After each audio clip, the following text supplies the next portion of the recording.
હાલ ગુજરાતમાં ત્રણ શક્તિશાળી વરસાદી સિસ્ટમ એ સક્રિય બની છે। આજે 9 જિલ્લામાં રેડ એલર્ટ જાહેર કરાયો છે। અનેક વિસ્તારોમાં અતિભારે વરસાદની આગાહી થઈ છે। અમદાવાદમાં થંડરસ્ટોર્મ સાથે વરસાદની શક્યતા છે।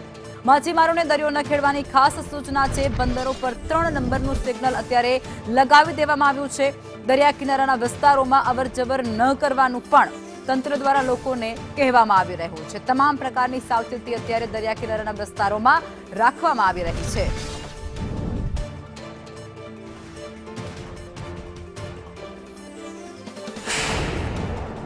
दोनों क्षेत्रों में गुजरात रीजन और सौराष्ट्र कच्छ दोनों रीजन में हैवी टू वेरी हैवी और विथ एक्सट्रीमली हैवी रेनफॉल का वार्निंग दिया गया है इक्का दुक्का स्थानों में। इसके साथ हल्का से मध्यम बरसात का संभावना रहेगा, पूरा राज्यों में ही रहेगा। जो extremely heavy rainfall red warning के साथ इक्का दुक्का स्थानों में दिया गया है। सूरत गुजरात रीजन का मेनली दक्षिण गुजरात की जिला ही है। सूरत, डांग, नवसारी, वलसाड, तापी और दमन दादरा नगर हवेली के लिए दिया गया है।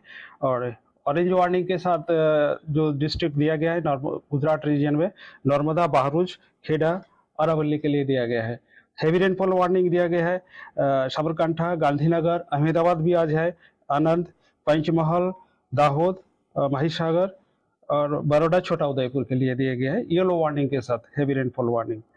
और जो सौराष्ट्र कच्छ में जो डिस्ट्रिक्ट आज extremely heavy rainfall red warning के साथ दिया गया है भावनगर, और ऑरेंज वार्निंग के साथ वेरी हैवी रेनफॉल वार्निंग दिया गया है अमरेली, गिर सोमनाथ और दीव।